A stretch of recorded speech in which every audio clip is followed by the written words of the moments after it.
Good morning, children. Welcome to the class.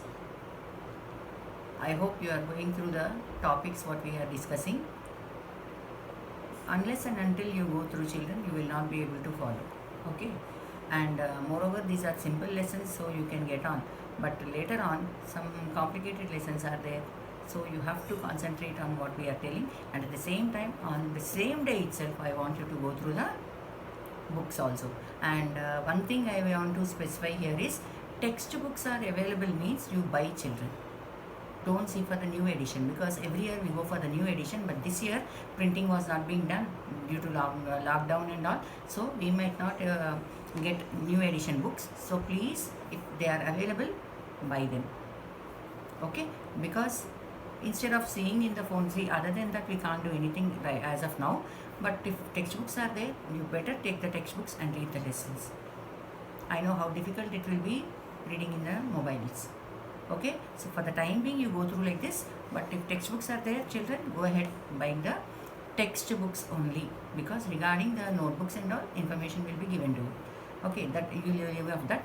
Now, when we were talking about the earth and all, I think you got clear cut information about the orbital plane of the earth when it revolves around the sun, and the elongated path of the orbital plane. Yes, and then how earth was formed, the evolution of the earth also you have done. And later on, I think you heard of the name called Copernicus.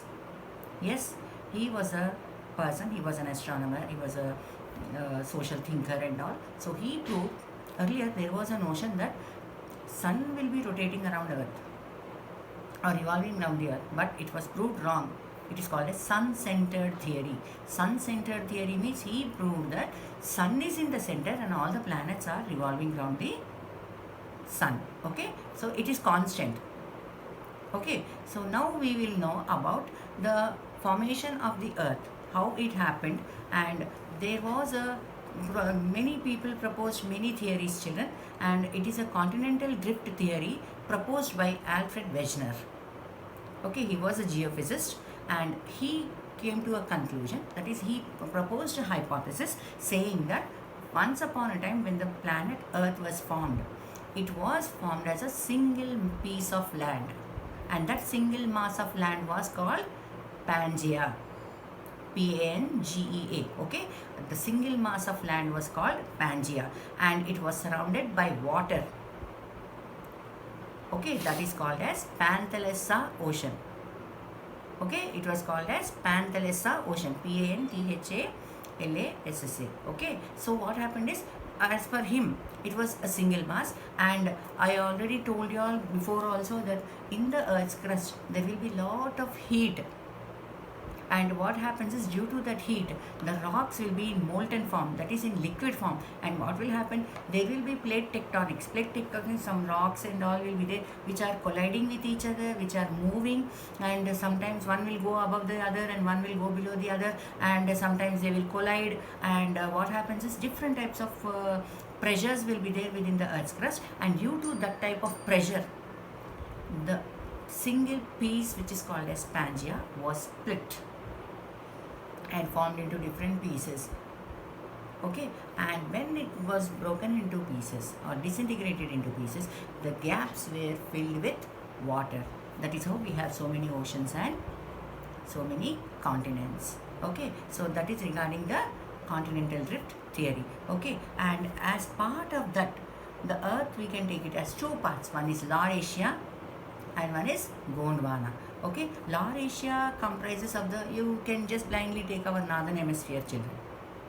Okay, you can take the northern hemisphere, that is the continents which are in the northern hemisphere, and then the Gondwana land is the southern part. Earlier it was not like as present day, like you have South America, Australia and all, but different shapes were there because it was still moving. So you had different shapes, children. In the textbook also it is given. So what will happen is, you do these later on, after thousands of years, now at present how we have the continents, it has come to that place. Okay, so Laurasia or Angara land, present North America, Greenland and all of Eurasia, north of Indian subcontinent. Eurasia means, you all know, the combination of Europe and Asia. And Gondwana land is South America, Africa, Madagascar. Madagascar is an island next to Africa in the Indian Ocean. Arabia, India, Malaysia, East Indies, Australia, and Antarctica. So even India was beneath. Later on, it slowly changed its course, and then later it was settled in northern hemisphere. Okay, this is what is about the movements of the Earth's crust, and you will be knowing about tectonic plates and all that we'll be learning.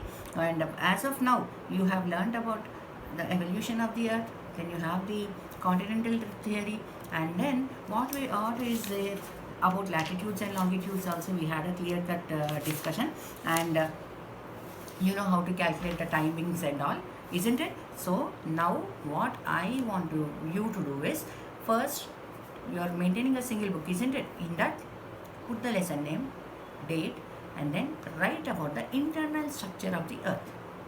What does the Earth comprise of?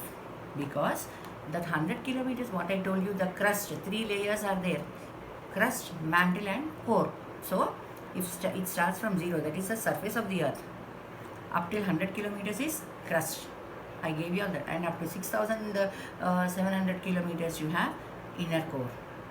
Okay, that 100 kilometers will be, if you imagine, it will be just like the shell of the egg, children. The shell of the egg, how thin it will be, that 100 kilometers will be of that type when you compare till the 6,000 kilometers depth into the Earth's crust.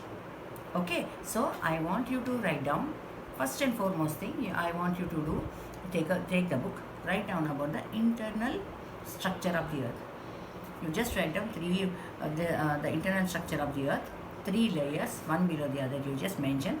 Then write down 1, 2, 3, because in this internal structure, earlier it is not given in your book, but related to the minerals available in that, they were also called as Sial, Sima, and Nife.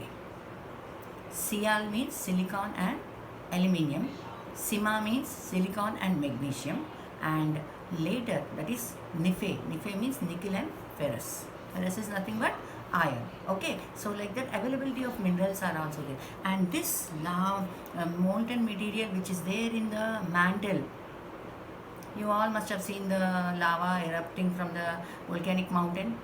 Yes, so all the minerals will be erupted. Okay, so for this, now for the work, internal structure, you write down all the 3 layers, and then draw. I think I made you all drew in your 5th class or 6th class or whatever it is, latitudes, important latitudes you draw with the drawing. I showed you all that also. So write that, mention the important latitudes. Okay, mention the important latitudes, that is the 0 degree equator, and then you have Tropic of Cancer, 23.5 degrees north, Tropic of Capricorn, 23.5 degrees south, then you have Arctic Circle, 66.5 degrees north, and Antarctic Circle, 66.5 degrees south. Okay, and then you have North Pole, 90 degrees N and 90 degrees S, South Pole. Draw this, and again, don't draw it in a shabby manner, children. Draw it perfectly, and then write down what are latitudes and longitudes. So whatever you get into your mind when you listen to the explanation, you go through the lesson and then write down a paragraph. Okay, and then or you can write as differences, children, because both latitudes and longitudes are imaginary lines. Okay, they are imaginary lines, and many differences are there between the two, because latitudes are circles which are drawn across the globe, yes, and longitudes are vertical lines, they are semicircles. Okay, horizontal lines are latitudes, vertical lines are longitudes, they are circles, and these are semicircles. Okay, they are drawn across the globe parallel to the equator, and these from north to south. So 180 will be there in each hemisphere, 90 latitudes will be there, and in each hemisphere 180 latitudes longitudes will be there. Okay, so the intersection of both latitudes and longitudes results in grid. And then after writing about latitudes and longitudes, I want you to write down the uses, because I told you all Not just as you have the, if you observe the globe, you have the equator around. You also can see, I also can see. But if you happen to see the Greenwich meridian, that is 0 degree prime meridian, when I can see, you will not be able to see, because you will be seeing anti-meridian, which is also called as the international date line. Okay, so all these you once again go through the lessons, and then today's work you just concentrate on what I have told you all and how much you understood, and please note it down. Okay, so that this will be a basic knowledge for you to go into the second lesson, and tomorrow I will be starting the second lesson. And one more thing is, note it down, children. Before completing the work, I want you to find out the latitudes and longitudes of some states, because it is given in page number 10 also. Like find out using your atlas, find out the longitudes and latitudes of particular states, and places also they have given. It can be cities, important cities, or states. Make a note of it. Okay, children? Thank you.